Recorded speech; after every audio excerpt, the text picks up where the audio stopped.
on peut remarquer que les saisons bénies et les marchés de l'au-delà sont nombreux. Allah tabaraka wa ta'ala a fait en sorte que cette communauté bénie soit en permanence en adoration, et par Allah, il n'y a pas plus beau que d'être un adorateur sincère. Notre communauté est sortie du Ramadan, qui était une période d'adoration, et la voilà à la porte du mois du pèlerinage, le 12e mois du calendrier lunaire, celui où on a les 10 jours de Dhul Hijjah. Ces 10 jours qui malheureusement sont ignorés par un grand nombre de musulmans. Ces 10 jours qui sont très importants dans notre religion, au point où Allah subhanahu wa ta'ala a juré par ces 10 jours dans le Coran. Et on sait qu'Allah tabaraka wa ta'ala, le maître, il ne jure que par ce qui est important. Et il jure pour montrer la valeur de la chose par laquelle il jure. Allah tabaraka wa ta'ala dans le Coran a dit Wal fajr wa layalin ashr, par l'aube et par les 10 nuits. Cela fait référence aux 10 premiers jours de Dhul Hijjah. C'est l'opinion d'Ibn Abbas, d'Ibn Zubayr, de Mujahid, de Tabari, d'Ibn Hajar et beaucoup d'autres parmi nos ancêtres. Rahimallahu al-Jami'a. Mes chers frères et sœurs, si je vous dis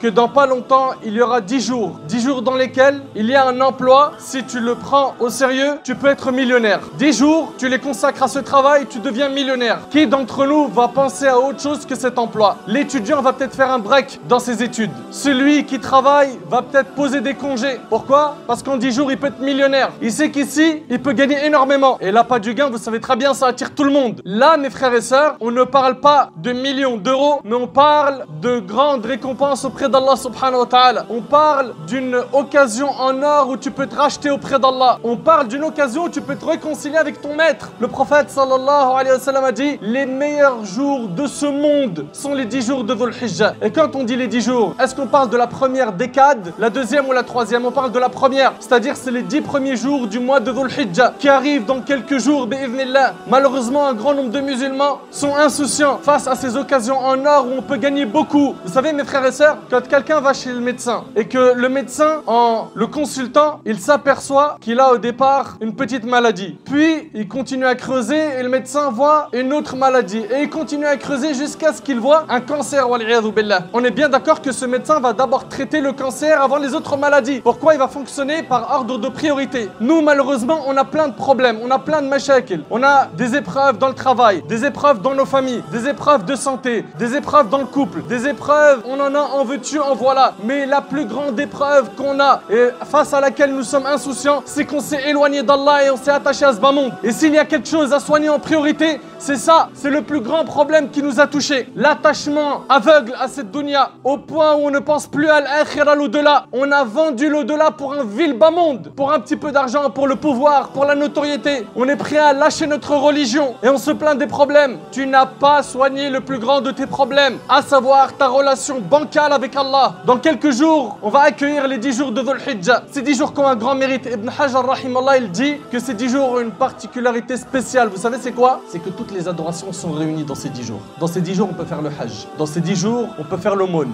On peut jeûner, on peut prier, on peut faire toutes les adorations. Est-ce qu'on a une motivation qui est de taille pour accueillir ces 10 jours? Ou est-ce qu'on est psychologiquement en vacances? Le croyant ne fait jamais l'erreur de mettre son âme en vacances. Ne fais pas souffrir ton âme en la détachant d'Allah. T'as beau avoir tout le matériel du monde et d'aller dans les plus belles destinations de la terre, tant que tu es détaché d'Allah subhanahu wa ta'ala, tu ne goûteras pas à l'apaisement de ton cœur. Et nous, on sait, en tant que croyants, on n'a pas de vacances pour notre âme. On a des vacances pour reposer le corps, oui, mais ton âme, elle est toujours demandeuse. Et il faut la nourrir par la prière, par la lecture du Coran, minimum. Tu lis une page par jour, par le dhikr. Le dhikr, regarde, subhanallah, alhamdulillah, wa la ilaha illallah, Allahu akbar. Ça t'a coûté combien de temps? Ce sont quelques secondes. C'est les meilleures paroles que tu peux prononcer. Tu peux gagner énormément, mais malheureusement, on investit mal notre temps. On investit mal notre temps. On est toujours là à chercher les meilleurs gains dans la vie d'ici-bas. Comment faire pour travailler peu et gagner beaucoup? Et pourquoi t'es pas comme ça pour l'au-delà? Pourquoi t'es pas comme ça quand il s'agit du paradis? As-tu oublié qu'au paradis, il y a ce que nul œil n'a vu, aucune oreille n'a entendu et aucun cerveau ne peut imaginer? As-tu oublié ce jour où les croyants seront sur des chairs en train d'attendre qu'Allah tabaraka wa ta'ala enlève le voile qui les sépare de ses serviteurs? As-tu oublié ce grand jour? Mon frère, ma soeur, si tu veux être épargné le jour du jugement et que tu veux avoir ces grands mérites, il va falloir que tu retrousses tes manches. Il fait chaud, et ben je vais jeûner. Ma'lish, pourquoi? Parce que je sais que que la marchandise d'Allah vaut cher. Et quand je dis je vais jeûner, il faut qu'on essaye de s'habituer à avoir un rythme dans les jeûnes surrogatoires. Jeûner le lundi et jeudi. Essaye de jeûner 3 jours par mois. Celui qui arrive à jeûner 1 jour sur 2, c'est très bien. Là, il y a les 9 premiers jours de Dhul Hijjah. Le prophète sallallahu alayhi wa sallam les jeûnait, comme le rapportent ses épouses. Ça fait partie des bonnes actions à faire. On a dit donc le jeûne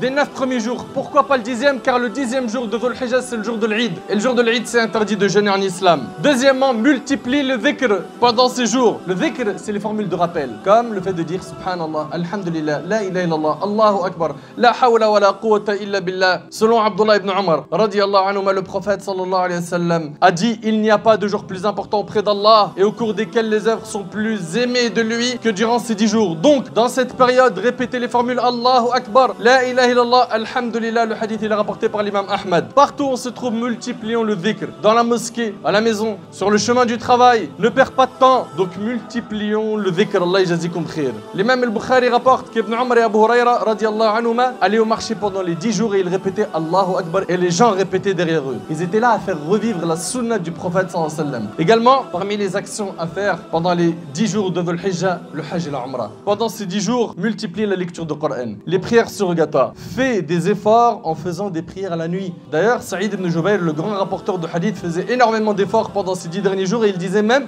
n'éteignez pas vos lampes pendant les 10 dernières nuits de Dhul Hijjah. Également, l'aumône et les liens de famille. Également, se repentir régulièrement. La multiplication des demandes de pardon. Le fait de réparer les injustices commises. Préserver ses sens, surtout l'ouïe, la vue et la langue. Le dua.